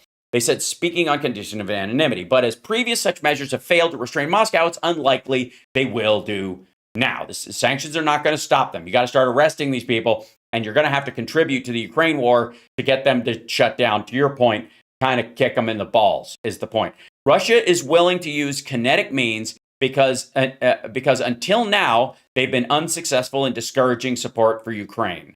Merrick Cove, head of the Security and Resilience Program at the Tallinn-based International Center of Defense and Security. It's directly connected to how Russia is doing on the front line. The worse they do, the more of this shit they pull. Yeah. It's tied together. NATO members have pledged $80 billion in military aid to Ukraine for 2026 and at least the equivalent levels in 2027 at the alliance's July summit in Ankara. The money is overwhelmingly coming from Europe. But, and I want to point this out, the stuff is overwhelmingly coming from the United States. So Donald Trump, that one of the shuck and jives, one of the Ponzi schemes, one of the three-card Monty things that Trump is doing, and that Radcliffe and others around him are doing, in line with Congress and people like Lindsey Graham, which is why the bill to support Ukraine and give them more weapons was named after Lindsey Graham, has passed. Trump doesn't even have to sign it for it to become law. I think he already did, but he didn't have a big signing and show it off. He just let it happen. They pledged this money. Yes, it's coming from the Europeans and their extra spending that they're doing for national defense, that 2 to 5% switch that came up because of NATO, which was us backing away from it. But the goods themselves come from the United States. The weapons that they are, by and large, selling, the lion's share of it, 60 to 70% of it, is U.S. goods. And Donald Trump can't stop that because his sale of arms and the work around, military bases and that kind of stuff is his backstop against all the federal jobs that he's gotten rid of and the impact on inflation that had. He needs the money. He's got to sell those arms and goods to NATO as part of, his way to fill the holes in his budget. And so he can't talk about it, but the stuff is starting to get there otherwise. And most of the stuff that, obviously the missiles and letting them have access to, was it Tomahawks, I believe, or Patriots, allowing them to make their own Patriots, was really just a way, because he was selling them, and then we need another factory, and we can't build them here fast enough, so you guys got a missile factory, we'll just convert one of your factories into a Patriot missile thing, and then we'll sell the goods out of there, and you guys take a 10% cut. That's where he was thinking. He was just doing this as a transactional arrangement. So yeah, which is always what he does. Right. I think though that the Rubicon has been crossed in the sense that all during this war, the Europeans and Americans, the West, has been deathly afraid of actually calling this what it is, and that is Russian aggression. Yeah, because they don't want a direct. They're deathly afraid of a direct conflict with Moscow, and Moscow knows that. So they push the limit as far as they possibly can, and I think we're getting to a breaking point with the Europeans. I don't know what's going to happen with America because Trump is, as I say, compromised.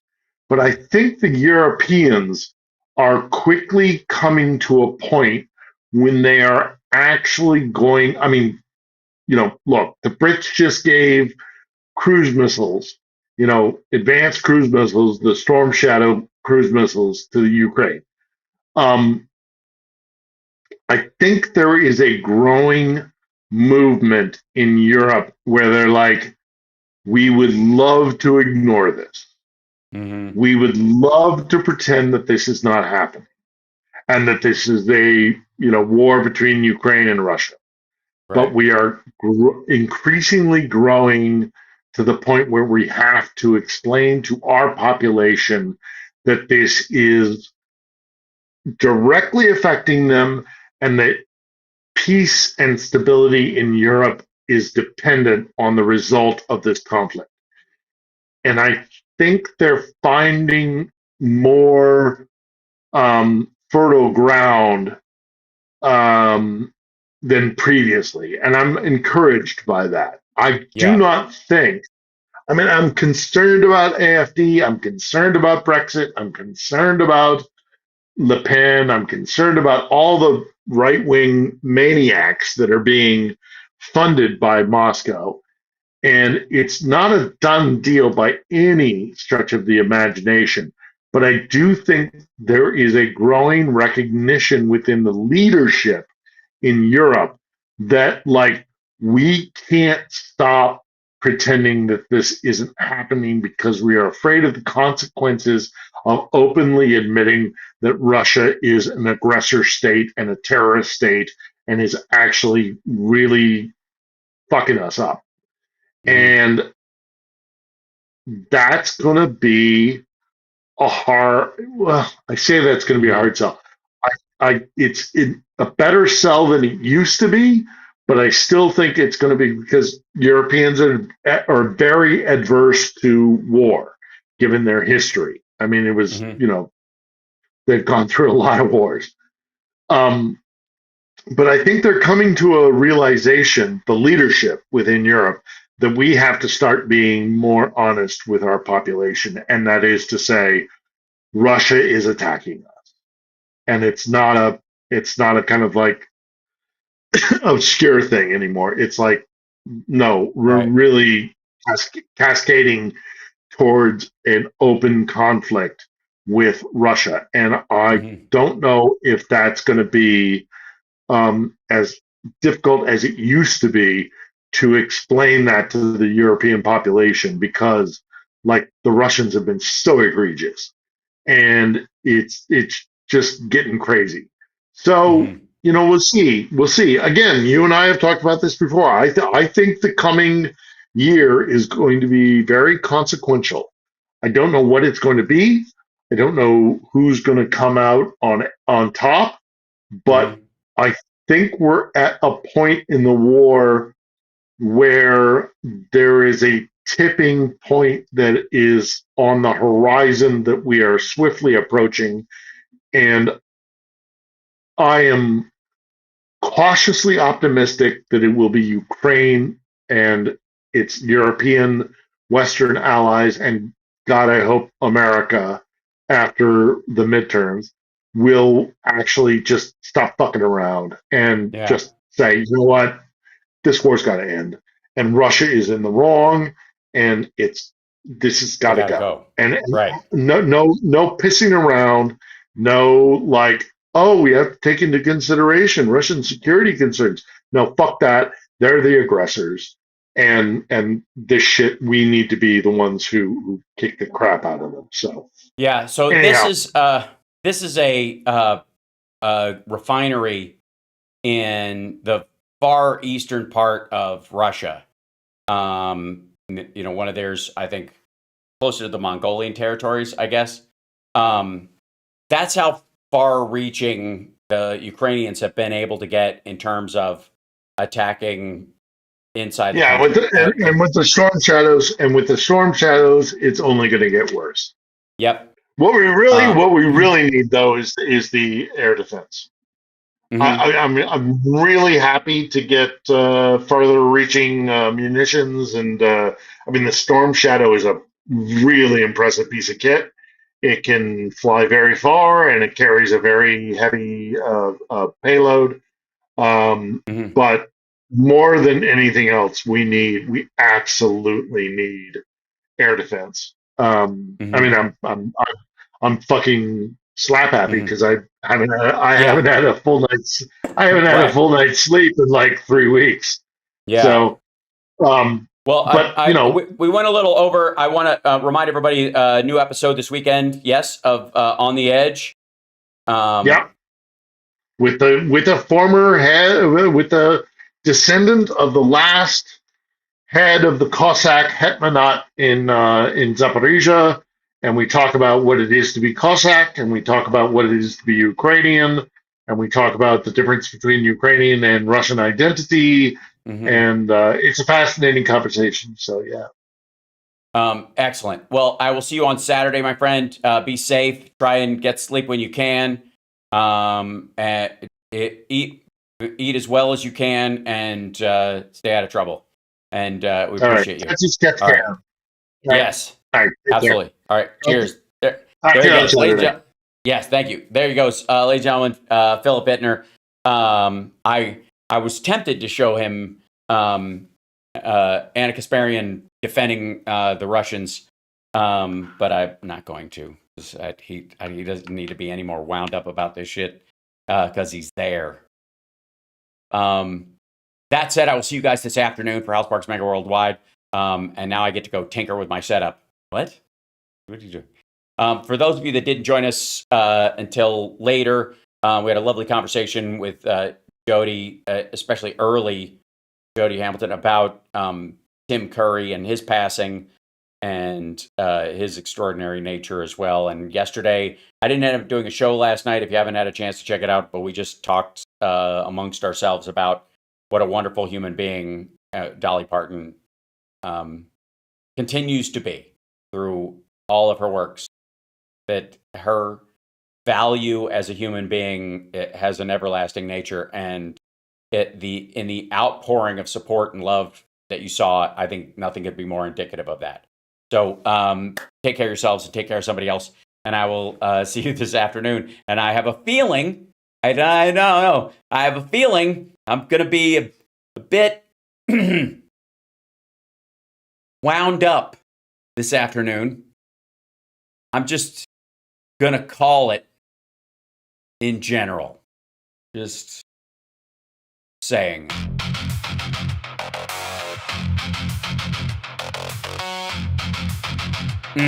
I'm not going to make myself cry again this early in the day. All right. I love you guys. Take care of yourselves. We'll see you soon.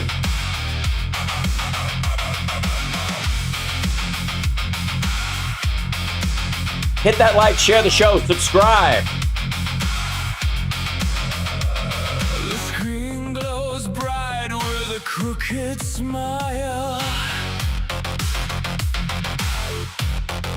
Words spill out, all venom, no style. Promises made, they rot in the air. A handshake, a lie, a blank, cold stare. Puppets dance, the strings are tight. Shadows whisper in the dead of night. This is some bullshit. We see through it. This is some bullshit. Can't undo it. Say it loud. We won't quit. This is some Bullshit.